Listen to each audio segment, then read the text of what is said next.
Parang hindi ka excited. Excited naman lahat!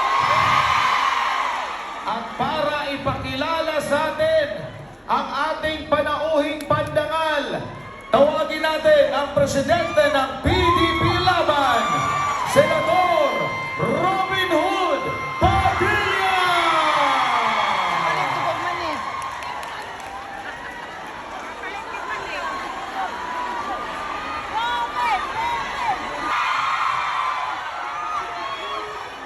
Magandang hapon po sa inyong lahat. Alam nyo,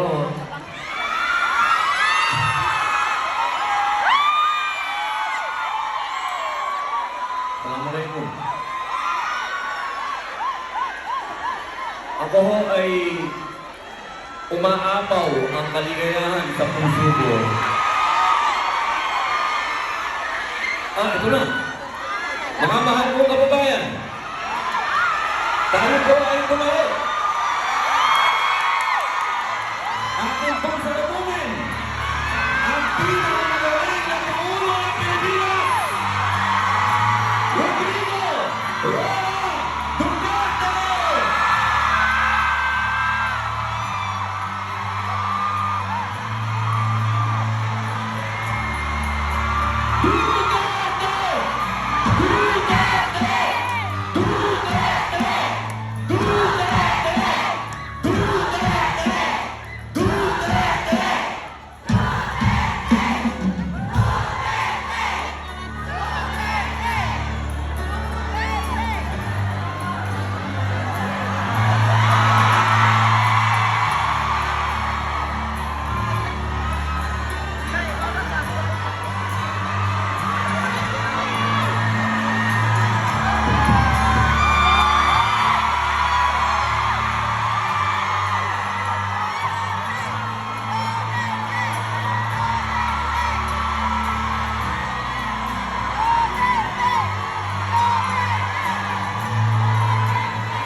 Hapon ho sa inyong lahat.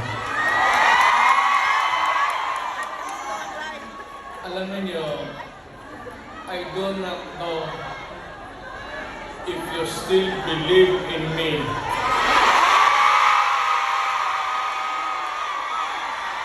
Pero, nakatingin ako sa inyo,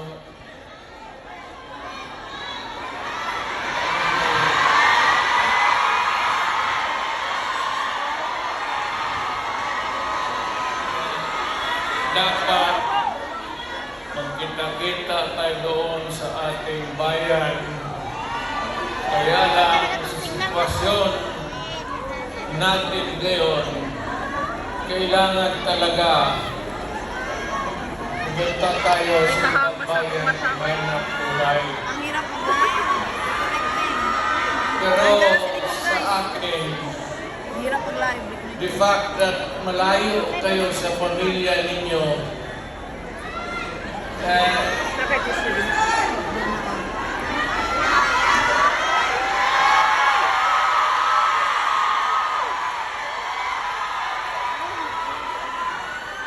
dama ko yung lungkot at alam ko yan. Kasi in-order na ko noon. Almost 3 years. Sa labas ako nagtatrabaho. Well, nag-training para sa connection ko sa pagka-abogado. Kaya OFW, yan ang pinakamasarap. Naging magkikinig ako, OFW, mabuhay kayong lahat.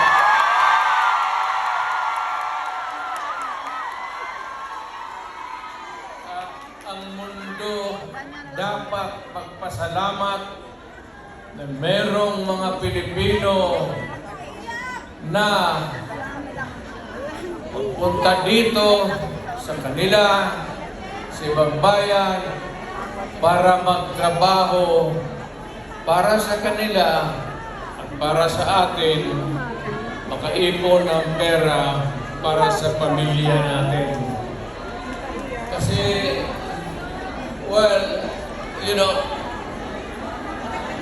it could take about 7 to 10 years bago mawala itong sitwasyon natin na ganito. But in the meantime, Pwede na tayo mo po. we are not really ready economically to provide opportunities at trabaho para sa lahat. Then, Opo na mga pagyaw. pilitan tayo dito na magtatrabaho para sa ating mga pamilya. Kaya ako ngayon dito, this is not the first time that I have kaharap ko kayo. Tangkapin na lang natin kung ano ang sa palad natin at magkasam tayo na yung pagod ninyo ngayon dito ang makinabang ang mga pamilya ninyo at ang mga anak ninyo. Mabuhay kayong OFW. Kaya yung lahat ng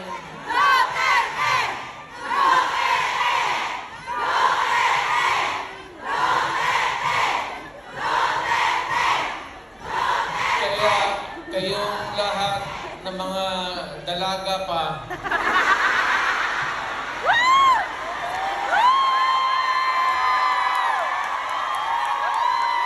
ilan ka ba? Matagal pa naman ako dito, isang buwan pa.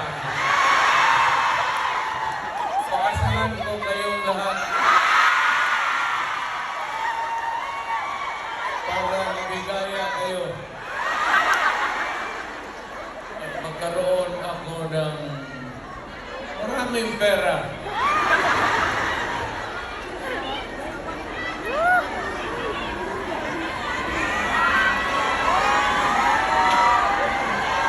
You know,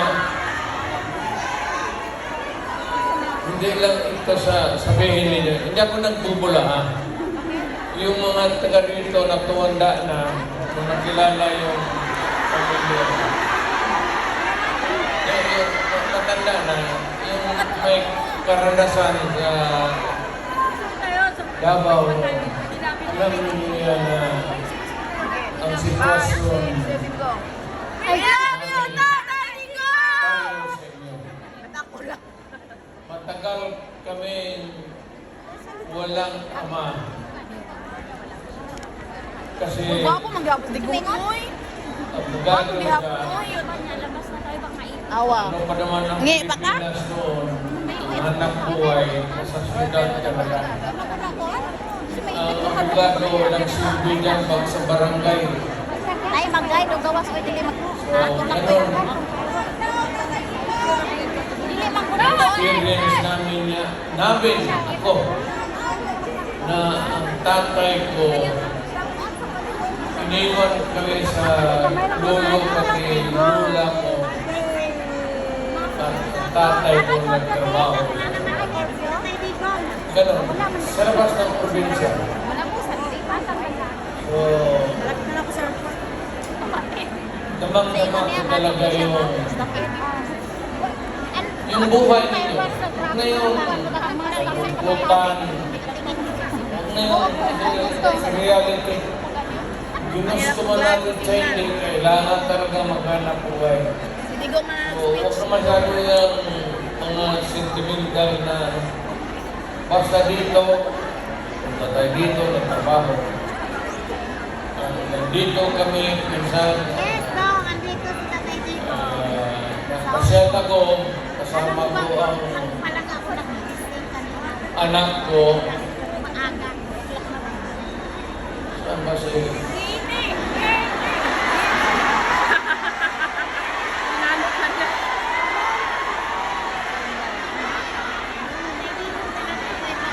may anak ba ako dito sa labas?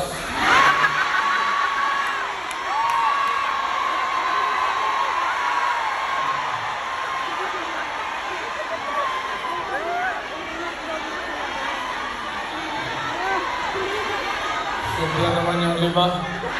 Alam ko 2. Wala dito sila gas. Ay, nakadito sila.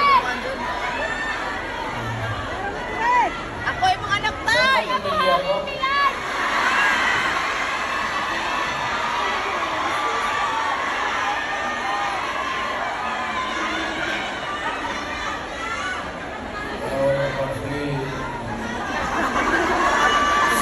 Si Inday na okay na. Uy, puti si Digong, in fairness. Uy, in fairness tayo, puti ka tayo. Bata siya ha, gwapo kaya. Mabuti Puti, kaya naman. wala siya masuri-suro. Yung bata siya, may picture siya ng So, ano bata. pag-usapan natin? Pera kayo bigay?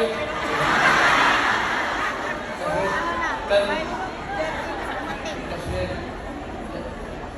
$10 lang. Ay, nakapatite. Alay. Natin kaya pa sa labas. Sa may basketball court. Sa labas. Gwapo niya, may picture siya. Sa gawa si Jason, tiyang tao, focus mo ako, no? Wala siyang sasabihin ba? Sumupunta ko dito. Mag-ministro na ako. Tapos usapan natin, give. But ang problema natin sa Pilipinas ngayon, hindi na kasing bigat noon. You know, you have to be patient with government. It is not at all times maganda. Minsan, ang gobyerno may kapalpakan.